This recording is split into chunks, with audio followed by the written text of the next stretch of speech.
of a suggestion in your testimony.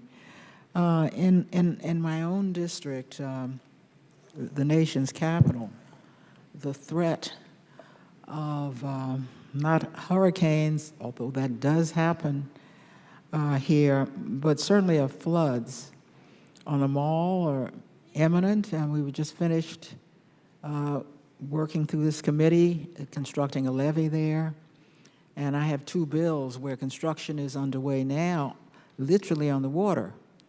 The southeast waterfront, the southwest waterfront. This is fairly typical of building in the United States.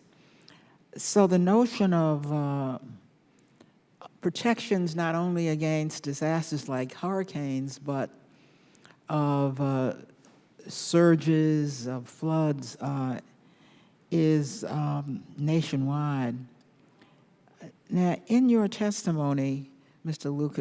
Linkus, you proposed something very interesting. First of all, you say in your testimony that only 15% of those affected by Harvey were covered by insurance. That ought to shake us up. I can't imagine how we're going to rebuild when you pile on Irma and the rest. And you're making a suggestion that I'd like to have you justify. It's perfectly understandable that you would focus, as the Congress has not sufficiently, on pre-disaster funding. And so you proposed that 10%, and here I'm reading from your testimony, of all funds appropriated for the existing post-disaster hazard mitigation grant program be allocated to a new program, a new mitigation program where funds would be available with regards to whether a disaster occurred and could be used for strengthening homes and businesses. So essentially, you want to take funds from disaster funds.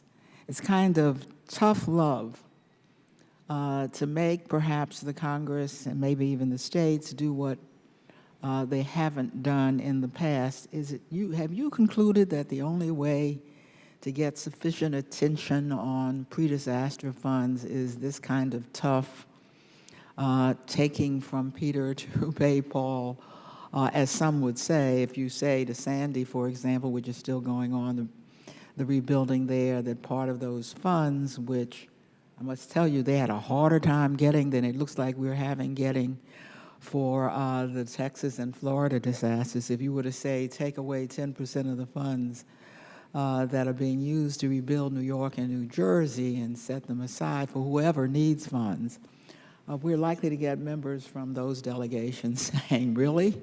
So would you explain why you've come to that conclusion and if you think it would be successful here in the Congress? Thank you. You know, a wise person once said that an ounce of prevention is worth a pound of cure.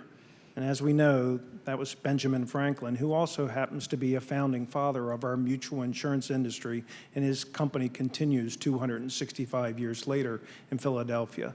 I think we need to take that sage wisdom when we go into addressing our nation's disaster recovery. As we've heard, $1 equals $4 on the back end. And if we continue to... Everybody in the Congress will give lip service to what you have just said, but you've cited in your own testimony that sometimes 80, I think one of your figures, the amount go into post-disaster, then Congress has been willing to put into pre-disaster. So everybody believes it, but it's in our DNA to help people when a disaster has occurred, but cannot be found anywhere. Apparently among Democrats or Republicans, they take a big chunk of money and use it for pre-disaster, even though you won't find any member who disagrees with what you just said. So I'm really looking for the remedy. Do you think this notion of saying, okay, you are willing to generate funds after disaster because you have no, really have no alternative.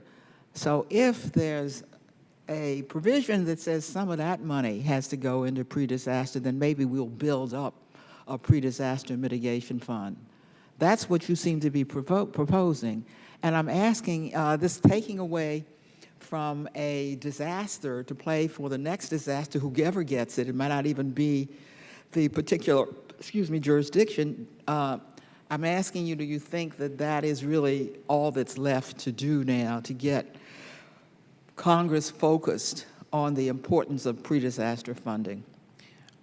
I agree with you that we must focus on recovering those that are impacted by Harvey and Irma or whatever the major disaster they may be striking in the nation. Our priority must be first and foremost there. That being said, what we have laid out is simply incentivizing states to take measures to prevent the damage that would come from the next hurricane. Whether we like it or not, the frequency and severity of weather events are increasing on a dramatic pace. Our funding of these events from a disaster situation on a post-disaster basis is unsustainable. We will not have the funds to continue. People who lose funds, let's say people in New York and New Jersey, by having these funds taken from their post-disaster funds, would they be available to them for pre-disaster mitigation? Yes. What we're recommending is taking a set percentage of the annual funds that are coming out of disaster relief and setting them aside for pre-disaster mitigation. As you mentioned, 10%. So if $200 billion was in the package for 1 year, we would be setting aside $20 billion for the states to recover. One key element of what we're proposing is also having FEMA oversee all dollars that are being spent on a disaster basis. Billions of dollars were set aside for Sandy. Most of that should have gone to New Jersey and New York, where the disaster actually happened. But as we know, slush funds were created across the board that impacted 25 states that got Sandy relief funds. So we believe that there's sufficient dollars within the disaster recovery funds that can be utilized toward pre-disaster mitigation. I think it should be considered.